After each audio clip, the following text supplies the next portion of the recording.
Hello all, myself Dr. Achal Kaushik, Computer Science Department, Bhagwan Parshuram Institute of Technology. Today's our topic is output devices.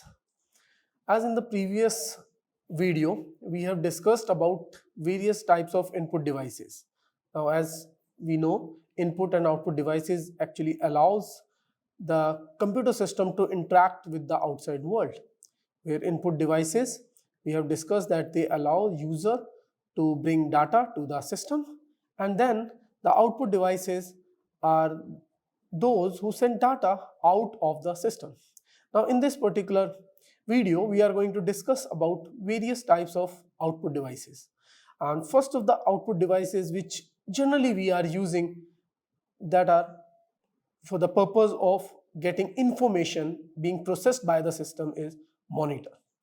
Now, monitor is basically being used to display images, text, video.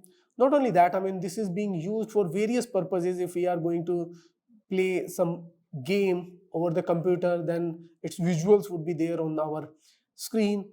Then otherwise, if we want to browse internet, then all the stuff we would be able to see on our monitor. So the basic aspect is that it is very important component of the computer system which enables users to view the information.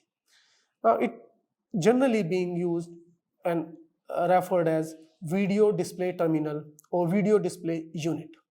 Now there are different types of monitors. Earlier we used to have mostly CRT based monitors, cathode ray tube based monitor, which are actually associated with a fluorescent screen.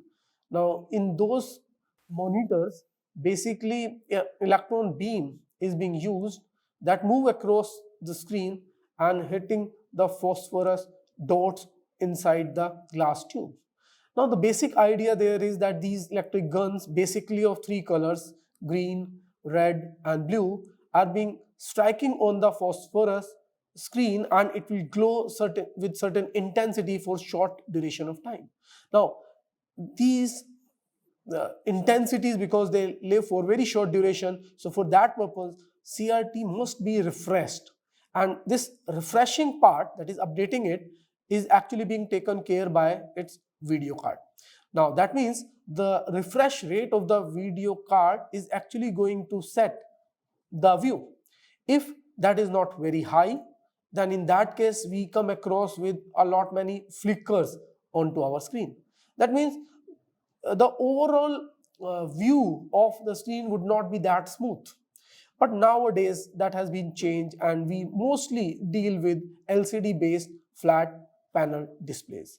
Now these are backlit with LEDs, and for that reason they take less space, less power consumption, and they are flicker free. So they give actually less strain on our eyes irrespective of their size, as the earlier CRTs, which are, because of their flickering property, put a lot of strain on the eyes of the users.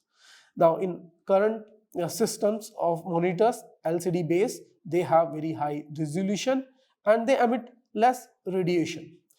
Now basically these monitors are again being defined based on the type of connections they have, because the earlier systems were mostly VGA based. Now that means they have video graphic adapter or video graphic array, which is actually being used for the analog signals, and due to that reason they have lower resolutions. Now because of these lower resolutions, they have lower quality. Now we will be defining it out that how we actually deal with this resolution part, but practically it actually makes some sense that if you have good resolution, then you would be having a better display.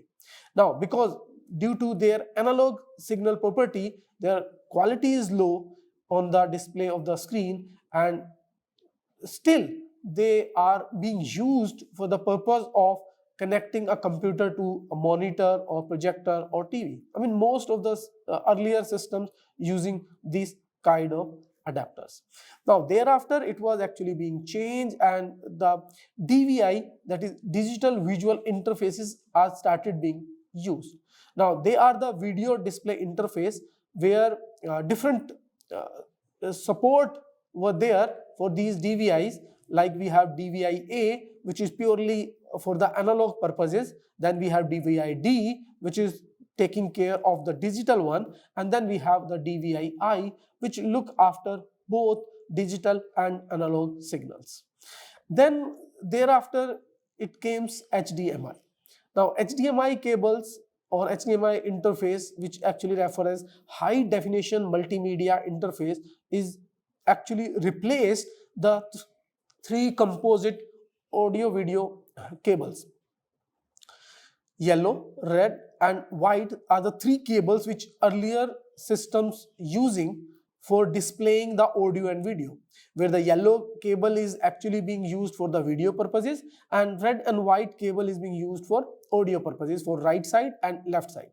Probably even for the older television systems which are being connected with the systems, otherwise the VCR systems and other, then they actually need to be connected with these three cables. Then thereafter, HDMI, we have in parallel the display port, which are actually giving you the digital audio and video interface. They are good in terms of providing the not only interface but also sustain high resolution. And other than that, nowadays we use USB-C type interface. Now this is a plug and play type of interface which allows direct communication with the peripherals. Now earlier we used to have mini USB, then we have the micro USB, and then nowadays most of these USBs are supported with the C type. The advantage with this USB-C type is that if you remember, the earlier version of the USB required to be plugged from one side, but this USB-C side and actually being taken into the port from both the sides. Now other than these categories, we have the categories of monitor based on the colors. Now we have different types of monitor. Earlier we used to have monochrome type of monitors, which were basically having the two color combination, one for its background and one for the display at the foreground. It may be the combination of black and white, it may be the combination of green and black, or it may be the combination of amber and black. And then other than these, we have the grayscale monitors, which actually shows us the different shades of gray. Mostly it is lying with the different shades of black and white.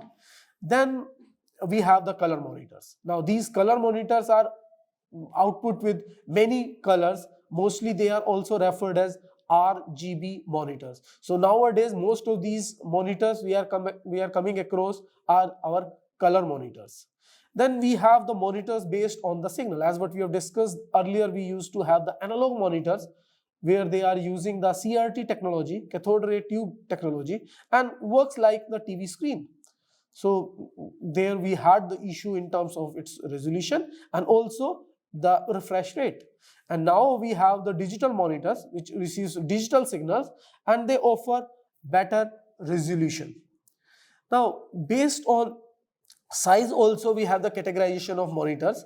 Now the size of computer screen is always measured in diagonals.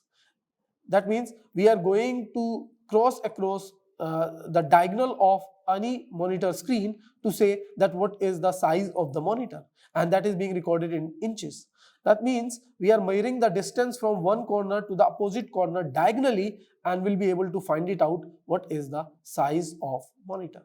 Now other than that, I mean, we know that earlier we used to have the VGA monitors, and the smallest size of the VGA monitors were used to be 14 inches.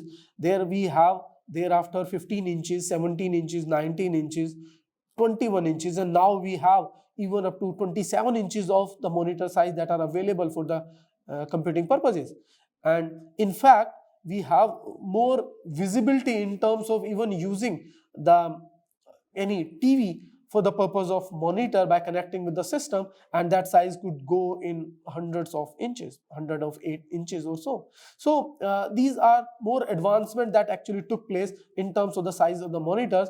But other than that, not even increasing in the sizes, we are having the monitors with lower sizes also. I mean, mostly with the laptops, or even sometimes we say the tabs and mobiles. So the size is also reducing in terms of its compactness so that we can carry it easily for its portability.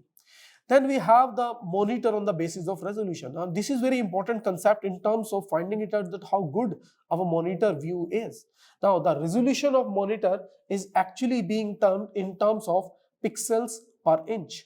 Now this is need to be understood from the concept that anything that we are able to see on our screen is basically displayed through those pixels. That means every point, every display point is actually representing one pixel. Though internally they are being correlated with the bits and bytes, but for the user it is about that how these pixels are arranged on the screen. Now if we have more pixels per inch, then we would be able to get more sharper image, and this sharpness is going to keep on increasing if we are putting up more and more pixels per inch, and that is how we define the resolution of monitor through pixels per inch. Nowadays we are having different monitors which supports different PPI. Now it may be 1024 by 768 pixels, or it may be 1280 by 1024, or on a better side we could have 1600 by 1200 pixels. So these are the different types of monitors. So other than these, the monitors are serving the purpose not only for the visualization that we have with the work we are performing on our computer, but on contrary, these monitors are being used for various purposes, like for the display board. Now if we go to the railway reservation center, we come across with many devices or monitors for the purpose of giving the information.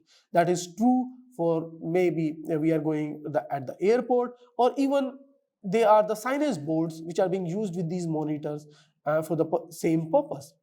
Now another output device that what we are going to discuss now is about the printers. So this is another device which actually facilitate user to view the processing of the system by virtue of taking the output on the hard copy. Now that may be on a piece of paper. Now these output devices again takes an electronic data stored on a computer or other device and then generate a hard copy of it.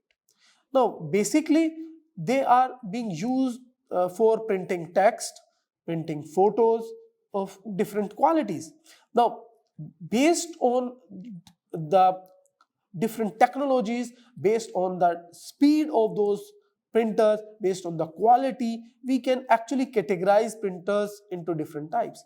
So this is again very important. I mean, in terms of the uses or practicality, we can choose a particular type of printer for our convenience.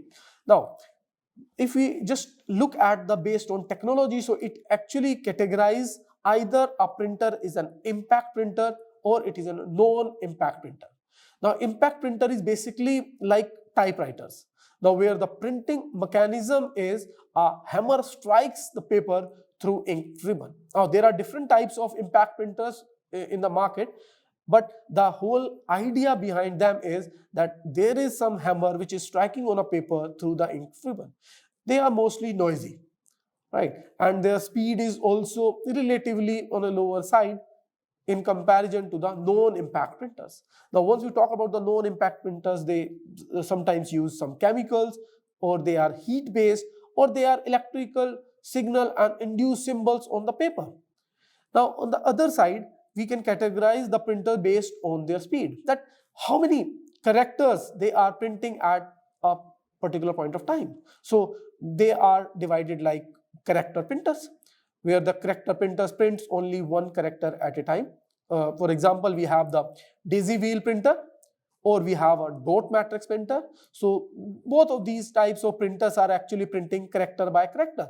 So we are going to wait for the other characters to be seen on to the printing area, because they take some time with every character. Then we have the line printer, which actually prints line by line. So maybe per minute we have different types of printer who can print up to 2500 of lines. So somewhere between the range of 300 to 2500 of lines per minute can be printed by a line printer. So they are relatively faster. So in this range, we may have a drum printer or we may have a chain printer which can serve this purpose. And then we have the page printer. So mostly we come across with it when we have to print a bulk of pages where it can actually print up to 10 to 200 pages per minute. And a very good example of it are the laser printers which are being used for this purpose, where the bulk of printing has to be done.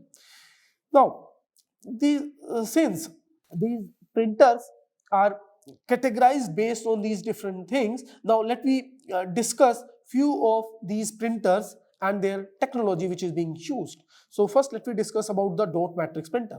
So these dot matrix printers are, as what we discussed, is about they are a part of the character printer, and what they do is they actually process using dots to form an image. So if we closely look at any printing page through the dot matrix printer, we will see that it is nothing but the combination of different dots which forms a character or an image. So here the print head shoots ink or strike an ink ribbon to place 100 or 1000 of little dots to form text and image. So these are actually giving a good quality image, but again it is being determined that how many pixels per inch we have, right? How many dots per inch we are forming. So as the intensity going to be in the better side, we would be able to find it out that the density would be more in terms of these dots for forming an image. Then the other type of printer is we have the inkjet printer. Now, these inkjet printers are printing by spraying stream of quick dry ink on paper. Now here these inks are basically being stored in ink cartridges, where separate cartridge is being used for each of the major color. So generally if we talk about the inkjet printer, and especially if we talk about the color version of it, so it keeps 4 different combination of colors, and we generally call it CMYK, where C is referring for cyan color, M for magenta, Y for yellow color, and K for black color. Then we have the latest version of it, that is in terms of laser printer, which utilizes laser technology to print images on the paper. Now they do the job very quickly and they do it in large quantity. The advantage of the laser printers are that because they are producing somewhat the heating effect of it, so they are giving very crisp image onto the paper. They are though relatively costly than other types of printers. So depending on the requirement, we can change and use the different printers. Now we have other types of printers as well. So one of them is the LED printer. Now LED printer is again a non-impact printer. Instead of the laser light, it uses LED as a print head, and the rest of the operations are same. Then we have the multifunctional printer. Now in most of the general uses purpose, it is also defined as all-in-one, described as a hardware device printer, which actually contains fax, scanner and printer all in one device. The purpose of printer is to print the content. Now for that purpose, for the functional printer, it could be of laser type or it could be of inkjet type. Then it has the fax machine working, which actually used to send the digital copy of the images through the network. And then we have the scanner, which is actually an input device being part of it, which can scan the different text, and then by making use of the printer, it can print out those texts. Then other type of printers may be a plotter. Now plotter is much like a printer, which is used for printing vector graphics. Now it is mostly being used for computer aided design. Instead of using those inks, it uses the pens and pencils, markers, and it draws multiple continuous lines of very high quality. So for the purpose of drawing and all, we generally use the plotter. Then we have the thermal printers, which again use heated pins to burn images, but this time it uses a heat sensitive paper. So generally these types of printers are inexpensive, and because of that they are being used at various places. Probably you have seen it for the calculators, they are being used for fax machines, they are used because the impression is actually being removed with time, so it is only for the purpose of immediate uses that can be used. So probably you have come across with it once you are making any purchase with the swipe machine, and then it generates a receipt for it. That receipt again being given and seen through these types of printers, where you could see that with time the content of it actually fades out. So they produce low resolution print jobs. Now, other than these printers, nowadays we have the 3D printers, now which is actually forming out a physical object from a digital model by layering the materials. Now, this is important, I mean, because nowadays we are using different materials for the purpose of making out these 3D printers. In that case, we are using some metal alloys, polymers, or plastics, and then by making use of these materials, first we create an object design using the CAD, that is computer aided design software system, and then through this we will be sending this blueprint into the printer. Then the printer will read the blueprint in cross sections and begin to process by recreating the object layer by layer. Now this appears to be more like a computer aided design, where the 3D image can easily be formed using these printers, and they are being meant for the specific purposes, like we are making the toys for the kids, or it may be some prosthetic biomedical organs, artificial organs that can be made, or some spare parts that can be used for say aircrafts and other things that can be built directly using these 3D types of printers. Now, other than these, I mean, these printers are again being communicating with the system by virtue of using the ports and all, as what we have discussed earlier with the inputs devices and also with the other output devices. So these printers can be connected with the system by making use of a Cat5 cable, or maybe a parallel port, SCSI port, serial port. But most of the printers which are coming nowadays are either connected through Wi-Fi or simple a USB hub. So these are how we have the printers. Then the another output device, we have the projector. Now this is an output device which can take images generated by a computer. Now this is basically when we have to reproduce them onto a screen, wall, or another surface for making it available for wide audience. So a bigger screen may be there now that can be used for these projectors. Generally we use HDMI cable or VGA cable for the purpose of connectivity. The different uses of projector could be in terms of business meeting, where we have to present something, in terms of classroom teaching, where teacher make use of these projectors to showcase the thing that has been going on their screen, or we may project a TV or computer with a movie playing on a large big screen. Now other devices, output devices, may be a speaker. We generally make use of speaker to listen to the sound generated by the system. So these are produced coming from the computer speaker and using by making use of the sound card. So for the amplification purposes, we can use these speakers, or to create surround sound, a better sound effects that can be used. So they can be internal speakers or external speakers. Nowadays most of the laptops are coming with inbuilt internal speakers, and if we wish to add on for better surround sound experience, we can make use of some external speakers. Then we have the headphones as an external device. These headphones are again being either plugged into a computer line out or speaker, and can make use or for a personal use, so that by listening to some audio or some songs, we are not going to disturb people around us. So these are different types of output devices that we have, and there are many more which are being used for different purposes of displaying the processing of the system in terms of the screen or in terms of taking the hard copy of using the printers.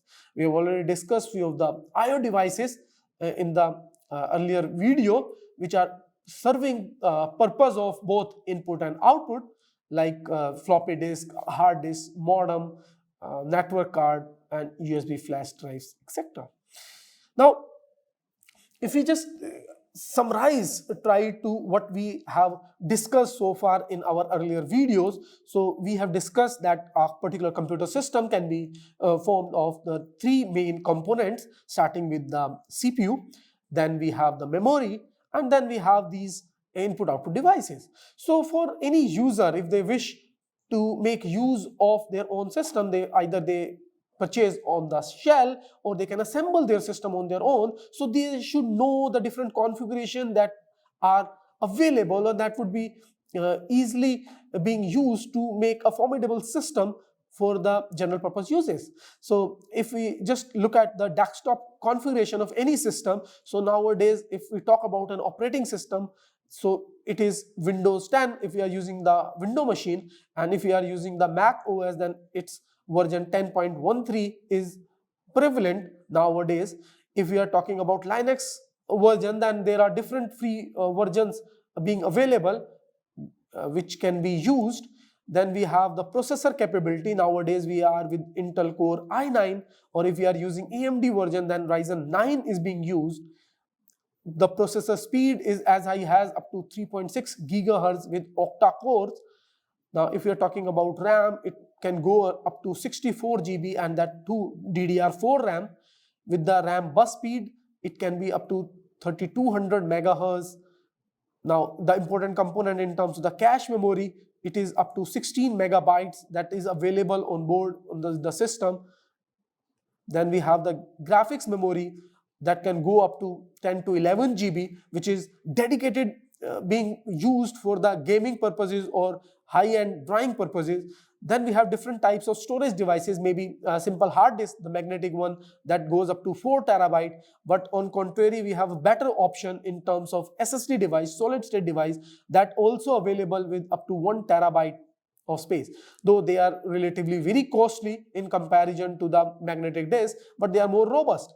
Then the hard disk speed for the magnetic one is up to 7200 rotation per minute. There are different USB ports available, as what we have discussed. Most of these output and input devices nowadays being supporting these USB ports, so we need more and more ports for the purpose, and up to 8 USB ports of say 3.0 version and 2 USB port of 2.0 version are being available on board with the system. Then we have different types of USB versions. Now 3.0 is being used, even 3.1 is on the foray being there. Then screen size, it goes for laptops up to 21-inch, and for desktop machine it can go somewhere up to 27 inches with the screen resolution as high as up to 2560 into 1440 pixels per inch. So these are the high-end configuration that what we have discussed. But for any general purpose uses, we can go with the operating system Windows 10. Then the processor could be i3, i5, i7. They all work perfectly fine with the general uses. Then the processor speed would be 2.4 gigahertz, would perfectly fine. Then RAM anywhere from 8 GB onwards would be good enough for the normal uses of the system. Then cache memory could be 8 MB to 16 MB would be fine. Then as what we discussed about the storage capacity, it depends that how much you want to invest on it. As you keep on increasing on the capacity, the cost will increase, but anywhere up to 1 terabyte of the magnetic memory would be sufficient. And if you want the fast access, then you can make use of SSD device, which are coming up to 256 GB in a reasonable rate. Then these things would be sufficient to make and assemble your system or choose a system off the shelf as per your requirement. I hope these would help you a lot, and this is the end of this video session. Thank you.